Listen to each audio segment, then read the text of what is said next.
Bismillahirrahmanirrahim. Assalamualaikum warahmatullahi wabarakatuh.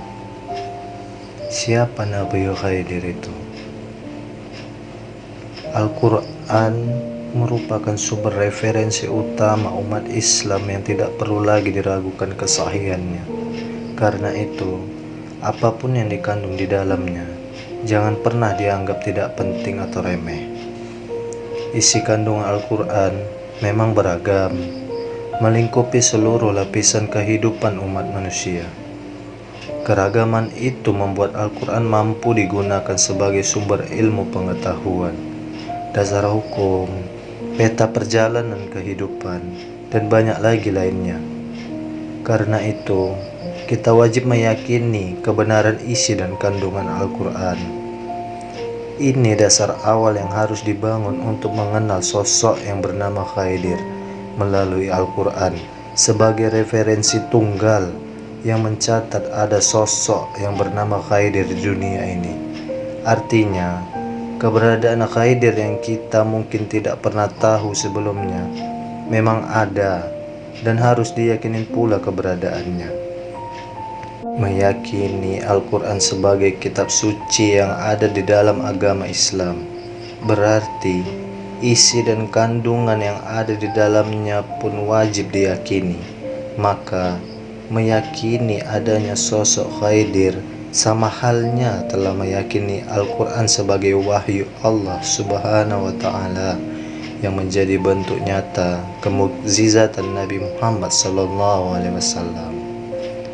Seandainya saja Al-Quran tidak mengisahkan perjalanan Nabi Musa alaihissalam untuk bertemu dengan sosok yang bernama Khidir, sangat mungkin umat Islam sepanjang sejarah tidak akan pernah mengenal siapa Khidir tersebut.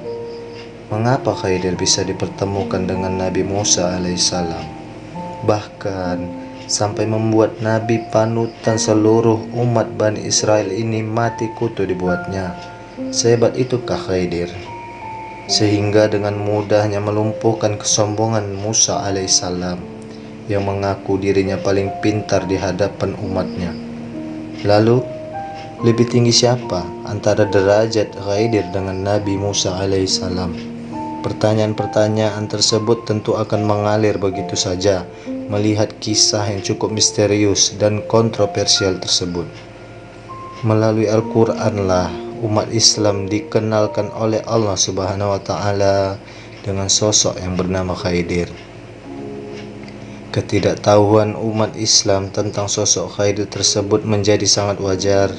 Seandainya Al-Quran tidak menceritakannya, faktanya kemunculan sosok Khidir dalam Al-Quran hidup semasa dengan Nabi Musa alaihissalam, sementara selang waktu kelahiran Nabi Muhammad SAW dengan masa kenabian Musa alaihissalam cukup jauh lamanya. Ini menjadi bukti nyata bahwa Al-Quran bisa menjadi media informasi peristiwa-peristiwa penting dan bersejarah yang terjadi pada umat-umat sebelumnya. Tujuannya sangat jelas, agar umat Islam yang hidup di zaman ini mampu menjadikannya sebagai sumber ilmu pengetahuan, pengalaman, dan hikmah, agar hidupnya menjadi lebih baik. Itulah nilai positif yang bisa diambil dari banyaknya informasi yang ada dalam Al-Quran. Selain itu, informasi yang dikandung di dalamnya sudah tidak perlu lagi kita ragukan kebenarannya. Al-Quran adalah wahyu Allah Subhanahu wa Ta'ala. Tentu saja isi yang terkandung di dalamnya berasal langsung dari Allah Subhanahu wa Ta'ala. Coba kita hitung, sudah berapa lama kemunculan tokoh kontroversial bernama Khidir itu? Apabila dikalkulasi, kurang lebih 2000 tahun sebelum Nabi Muhammad SAW lahir, Nabi Musa alaihissalam sudah terlahir. Maka sejumlah itu pula tahun kemunculan Khidir. Bukankah itu cukup lama sekali? Selang waktu yang cukup lama itu, kemungkinan terjadinya keterputusan sejarah perjalanan umat manusia peluangnya sangat terbuka.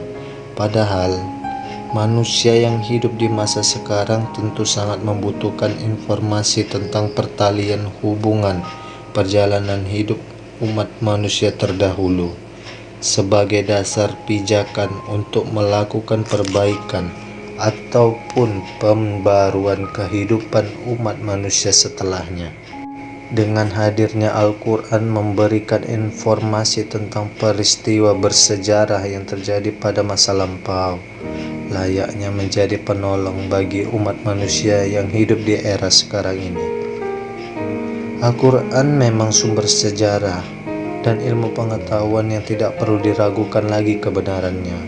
Persoalannya, mampukah manusia memahami, menafsirkan, mendalami sumber sejarah maupun ilmu pengetahuan yang ada di dalamnya? Ini menjadi persoalan umat manusia yang perlu dijawab.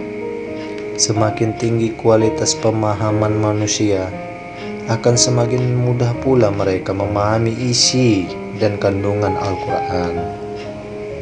Persoalan Khidir pun seperti menjadi tantangan baru bagi umat manusia dalam memahami isi kandungan Al-Quran.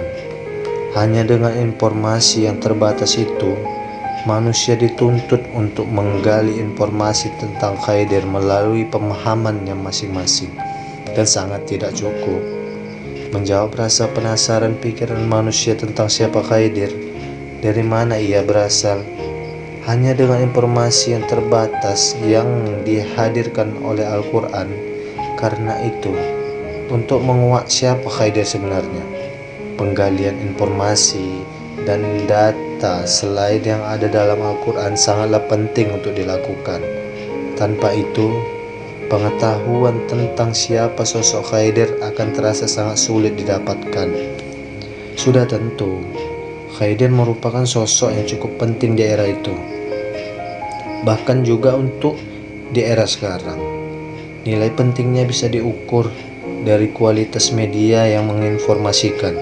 Keberadaan Al-Quran bagi umat Islam sangatlah penting. Melalui Al-Quran, referensi pengetahuan tentang Islam, tentang syariahnya, dan segala macam bisa didapatkan. Bahkan umat Islam cukup dengan hanya memegang prinsip Al-Quran dan sunnah Nabi saja, mereka akan selamat hidupnya di dunia maupun di akhirat. Ini bukti betapa pentingnya Al-Quran. Maka sudah tentu apa yang ada di dalamnya juga sangat penting. Maka jelas Khidir yang diceritakan dalam Al-Quran merupakan kisah yang sangat penting pula, baik untuk dipelajari, dipahami, kemudian diambil nilai-nilainya untuk kebaikan atau perbaikan kehidupan umat Islam sekarang. Nah, itulah dasar pemahaman yang perlu dibangun dalam mengkaji sosok Khidir ini. Wallahu a'lam bishawab.